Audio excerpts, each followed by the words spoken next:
and action!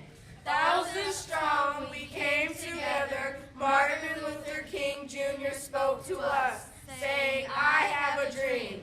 We listened, remembering our dreams. Bad dreams. Nightmares. Martin Luther King spoke.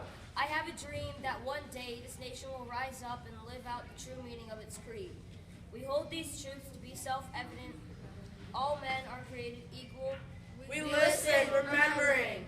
I remember a hot summer day in a swimming pool, laughing children splashing in the cool water. I pointed to the sign by the gate and asked, what does that say? Whites only! Learning those words was easy. They were all over town in store windows. Whites only! In city parks. Whites only! Martin Luther King spoke. I have a dream that one day sons of former slave owners will be able to sit down together at a table of brotherhood. We listen, remembering. I remember going to the movie. Black people couldn't enter the front door or sit downstairs like white people did. Black people had a special side door that led to the back balcony, the colored section. On buses, the first rows were for white people. If those seats were empty, the rest of the bus was half black people had to stand. If the first rows were full and more people got on the bus, blacks had to get up so whites couldn't sit. Martin Luther King spoke.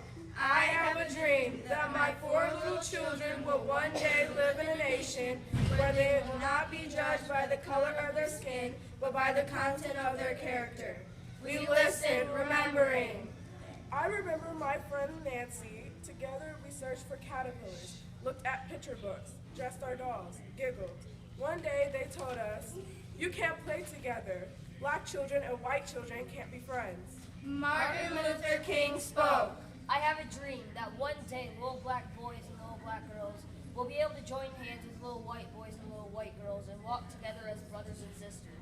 I have a dream today.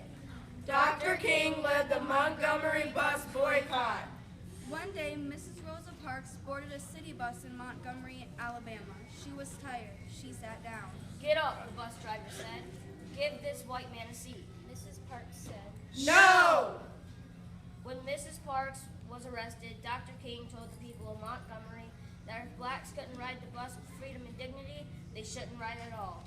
And so they walked, men and women, boys and girls, through rain and cold, for months and months, for miles and miles they walked. The boycott was a success.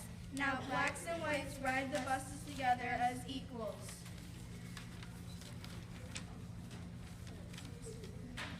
Martin Luther King Jr. led the Birmingham marches. After the adults were put in jail, he called upon the children.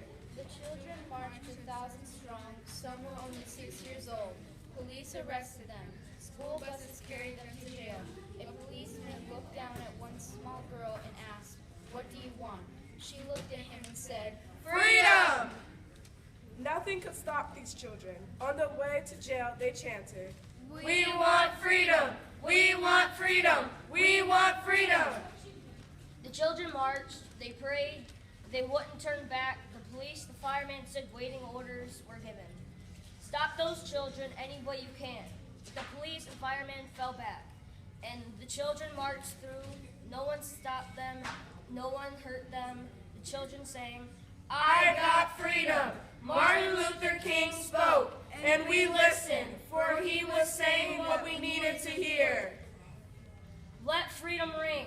From the prodigious hilltops of New Hampshire, Let freedom ring. from the hiding Alleghanies of Pennsylvania, Let freedom ring. from the snow-capped Rockies of Colorado, Let freedom ring. from the curvaceous slopes of California. And when we allowed freedom to ring, when we let it ring from every village and hamlet, from every state and every city, we will be able to speed up that day when all God's children, black men and white men, Jews and Gentiles, Protestants and Catholics, will be able to join hands and sing in the world of the old Negro spiritual. Free at last! Free at last! Thank God Almighty we are free at last! Good job.